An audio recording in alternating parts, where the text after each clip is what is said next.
how you can clean iPhone mute switch on older iPhone, or how you can fix stuck mute switch. So as you can see, mine is pretty dirty, and sometimes it might happen that you cannot switch the volume to mute mode or to turn on your volume. So this problem might appear only on older iPhone, because from some number, I think 15 or 16, there is no longer this switch but only the button. To clean it, we will need something very small, for example this, and we need to clean the dust inside of that.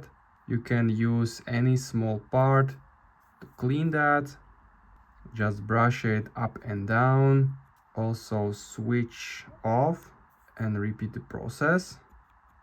There is so much dust from daily using. We want to clean also the corners because it stays there. So do it like I do. And now it's much better. It's not perfect, but if you take some time to clean it, it's gonna be perfect and it's gonna work. You can use the mute switch and mute your iPhone very easily. The hardest part is to clean the corners, because we need special tool to clean it and get to the corners. And now it should be fine and I'm satisfied. After long years of using, it's clean again and it's not gonna get stuck. So if you have any questions, leave a comment and make sure to subscribe. See you next time.